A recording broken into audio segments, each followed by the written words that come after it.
abakandida batujuje ibisabwa naba bakurikira: Barafinda Sekikubo Fred. Nibyo koko wabyumvishe neza. Barafinda mwakunze cyane cyangwa se mwakunze kumva mu itangazamakuru avuga ko nimuramuka mumutoye azabageza kuri byinshi, birimo kuba azabashyirira perezidanse 5 mu gihugu cy'u Rwanda, ubwo yari asanzweho imwe. Ni ukuvuga ngo mu majyaruguru azaba perezidanse yabo, mu majyepfo iyabo, mu burasirazuba iyabo, uburengerazuba bwayo ndetse n'umujyi wa Kigali. Bishatse kuvuga ko mutazongera gusirasira muza i Kigali cyangwa se muza muri perezidanse isanzweho ngo muje gukemura ibibazo byanyu. Cyari igitekerezo cyiwe ariko ntago mwabyemeye kuko kandidate yiwe yabigaragaje ubwo bari kuyigenzura, maze basanga hari abantu bagiye bamuhereza nimero ya telefone ntibashyire indangamuntu, yaba mu turere turimo nka Kayonza n'utundi nk'uko byatangajwe na NEC. Ubwo yabitangazaga ivuga abantu 3 bemewe muri aya matora, hanyuma ubwo ngubwo Barafinda aba avuyemo gutyo. Abemewe nta bandi ni umukuru wacu usanzweho w'igihugu His Excellency Paul Kagame hamwe na Habineza Frank ari kumwe na Mpayimana Philippe.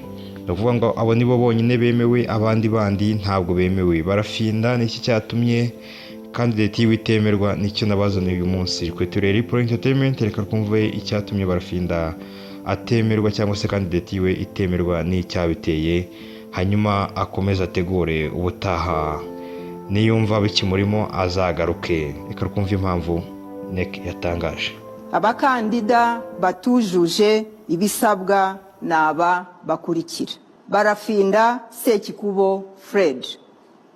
Kuri listi yatanze z'abashyigikiye kandidatire ye ntiyujuje abantu nibura 12 bafatiye ikarita ndangamuntu mu turere kandi bari no ku listi y'itora yatwo, ari two Nyabihu, Musanze, Nyagatare, Kirehe, Gakenke, Rubavu, Burera, Rutsiro, Bugesera, Ngororero, Gatsibo na Kayonza.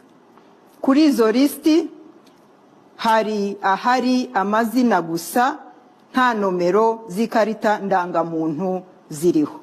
Hari ahari amazina n'inomero z'indangamuntu ariko nta mikono ya ba nyirazo iriho.